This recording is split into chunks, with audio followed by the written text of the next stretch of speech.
পশ্চিমবঙ্গে বিজেপির মুখ্যমন্ত্রী কে? মঙ্গলে হবে সিদ্ধান্ত। পরিবর্তনের শপথ গ্রহণ আগামী 25শে বৈশাখ। পশ্চিমবঙ্গে বিজেপি সরকার গড়তে চলেছে। অবসান ঘটেছে মমতা বন্দ্যোপাধ্যায়ের নেতৃত্বে 15 বছরের তৃণমূল শাসনের। কিন্তু পশ্চিমবঙ্গে বিজেপির মুখ্যমন্ত্রী কে হবেন, সেই প্রশ্নই এখন জোরদার। 5 রাজ্যের ভোটের রেজাল্ট কি? তামিলনাড়ুতে স্থলপতির হাতে বিজয় পতাকা।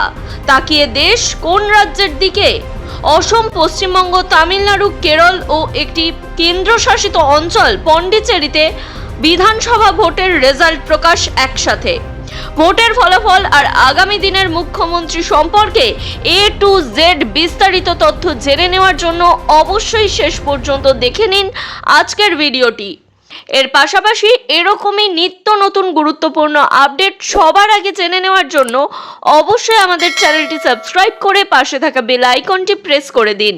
এর ফলে সমস্ত গুরুত্বপূর্ণ আপডেট সবার আগে আপনিই জানতে পারবেন। অঙ্গ কলিঙ্গের পর বঙ্গজয়ের ডাক দিয়েছিলেন নরেন্দ্র মোদী, অমিত শাহরা। সোমবার ভোটের ফল বেরোতে দেখা গেল পশ্চিমবঙ্গে বিজেপি সরকার গড়তে চলেছে।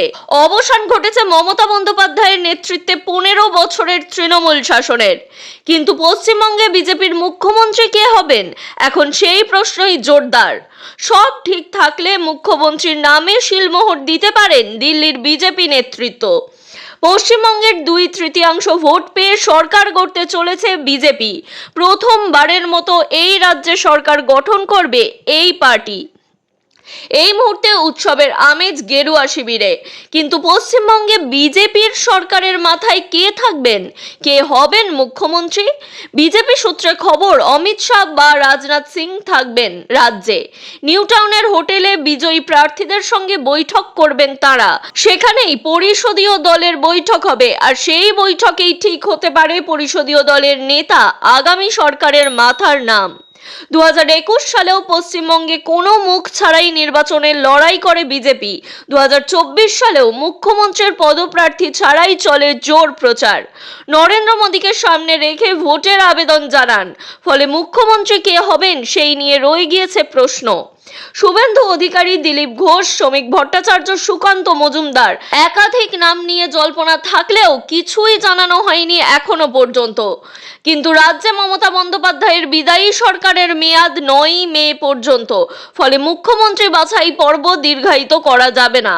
মমতা ইস্তফা দিলেই বিজেপির পরিষদীয় দলের নেতাকে ডেকে পাঠাবেন রাজ্যপাল এন রবি। তিনি সরকার গঠনের নির্দেশ দেবেন। বিজেপি সূত্রে খবর, 9 মে বিজেপির মুখ্যমন্ত্রী শপথ নিতে পারেন পশ্চিমবঙ্গে। ওই দিন 25শে বৈশাখও বটে, অর্থাৎ রবীন্দ্রনাথ ঠাকুরের জন্মদিবস। প্রচার পর্বে বারবার বিজেপির গায়ে বাংলা বিরোধী অবাঙালি তকমা সেঁটে দেওয়া হয়। সেই তকমা কাটিয়ে বেরোতেই 25শে বৈশাখ নতুন মুখ্যমন্ত্রীকে শপথ বাক্য পাঠ করানো হতে পারে বলেই জানা যাচ্ছে। মঙ্গলবার বিকেল 4:45 পর্যন্ত প্রাপ্ত তথ্য অনুযায়ী 197টি আসনে এগিয়ে রয়েছে বিজেপি। তৃণমূল এগিয়ে রয়েছে 90টি আসনে। সিপিএম আইএসএফ 2টি, কংগ্রেস 2টি এবং হুমায়ুন কবিরের আম জনতা উন্নয়ন পার্টি 2টি আসনে এগিয়ে রয়েছে। এই প্রথম রাজ্যে সরকার গড়তে চলেছে বিজেপি। আর 15 বছর পর আবারও বিরোধীর আসনে ফিরতে হচ্ছে তৃণমূলকে। নির্বাচন কমিশনের দেওয়া তথ্য অনুযায়ী বাংলার মসনদে বিজেপির ক্ষমতায় বসা শুধু সময়ের অপেক্ষা। তৃণমূল কংগ্রেসের বিজেপির অর্ধেক আসনে লিড করছে। বিজেপি এগিয়ে 193টি আসনে, তৃণমূল এগিয়ে 95টি আসনে। এই ট্রেন্ডিংই বলে দিচ্ছে এবার মমতা বন্দ্যোপাধ্যায়ের সরকারের বিদায় আসন্ন। কোন কোন কারণে গেরুয়া ঝড় বইল রাজ্যে? ভোটের হারই এই ইঙ্গিত দিয়েছিল। বিপুল মানুষের অংশগ্রহণ এর আগে কখনো বাংলায় হয়নি। সাধারণত সরকার পরিবর্তনের সময় এমন বিপুল সংখ্যক মানুষ ভোট দিয়ে থাকে। 92.47% মানুষ ভোট দিয়েছিল শুধু ইভিএমে। এছাড়া রয়েছে ব্যালটের ভোট। Anti incumbency factor. রাজনৈতিক মহলের মতে টানা দীর্ঘ 15 বছর ক্ষমতায় থাকার ফলে প্রবল অ্যান্টি ইনকামবেন্সি ফ্যাক্টর কাজ করেছে। ধর্মীয় মেরুকরণের সঙ্গে প্রতিষ্ঠান বিরোধী হওয়া ব্যাপক কাজ করেছে এই নির্বাচনে। কড়া নিরাপত্তার মধ্যে ভোট দিয়ে সাধারণ মানুষ গণতান্ত্রিক অধিকার প্রয়োগ করেছে। তাদের ক্ষোভ ব্যক্ত করেছে ইভিএম এর বোতাম টিপে। মুসলিম ভোট ছিল তৃণমূলের ভোট ব্যাংক। মুসলিম ভোট ছিল তৃণমূল কংগ্রেসের নির্বাচনের জয়ের আসল ভোট ব্যাংক, কিন্তু বহু দুর্নীতির কারণে মুসলিমদের বড় অংশ বিরক্ত হয়ে গিয়েছে এই দলের বিরুদ্ধে। এই ভোট ব্যাংক কিছুটা পিছলে যেতেই বিপদে তৃণমূল। সরকারি প্রকল্প হাতিয়ার করে বাজিমাতের চেষ্টা। লক্ষ্মীর ভান্ডার বা বিভিন্ন ভাতা প্রকল্প দিয়ে বাজিমাত করতে চেয়েছিল মমতা সরকার।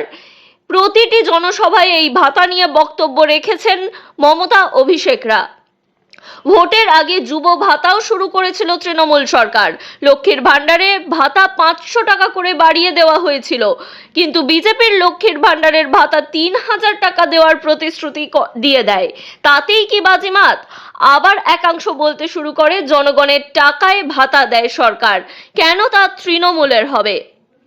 দুর্নীতি, গ্রেফতারি, ভোটের ইস্যু। শিক্ষাক্ষেত্রে ব্যাপক দুর্নীতি, কয়লা থেকে গরু পাচার, একাধিক তৃণমূল মন্ত্রী ও নেতার গ্রেফতার, 26,000 শিক্ষকের চাকরি চলে যাওয়া, বগটুই থেকে আনিস খান, আরজিকর হাসপাতালের নৃশংস তরুণী চিকিৎসকের খুন, একাধিক ইস্যুতে সাধারণ মানুষ ক্ষিপ্ত ছিলই, যার জবাব মিলেছে এবারের ইভিএমে। 5 বছরের সরকার পরিবর্তন জরুরি, তাতেই রাজ্যে উন্নয়ন সম্ভব। সম্প্রতি এই ন্যারেটিভ নিয়ে সাধারণ মানুষের মধ্যেও চর্চা চলতে থাকে। মনে করা হচ্ছে তার প্রতিফলনই মিলেছে এইবারের ভোটের ফলাফলে। নির্বাচনী প্রচারে অভিষেকের মন্তব্যে বেকায়দায় তৃণমূল।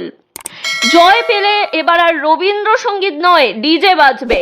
4 তারিখের পর হিসেব হবে। মমতা বন্দ্যোপাধ্যায় রবীন্দ্রসঙ্গীত বাজিয়ে ভুল করেছিলেন।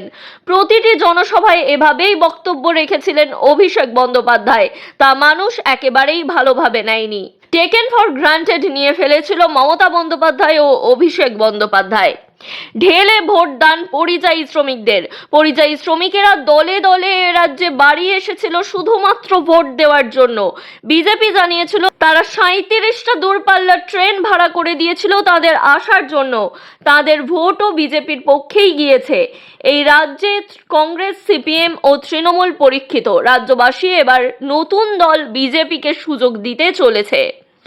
এই বিষয়ে আপনার কি মতামত? সত্যিই কি এইবারের ভোটের নির্বাচনে সঠিক সিদ্ধান্ত নেওয়া হলো? আপনার মতামত অবশ্যই কমেন্ট করে জানাবেন। এর পাশাপাশি মুখ্যমন্ত্রীর খবর জানার জন্য বিপুল পরিমাণে এই ভিডিও শেয়ার করুন। এখনো পর্যন্ত মুখ্যমন্ত্রী কে হবেন সেই বিষয়ে জানা যায়নি, তাই বিপুল পরিমাণে ভিডিও শেয়ার করলে অবশ্যই পরের ভিডিওটি আসবে এই নিয়েই।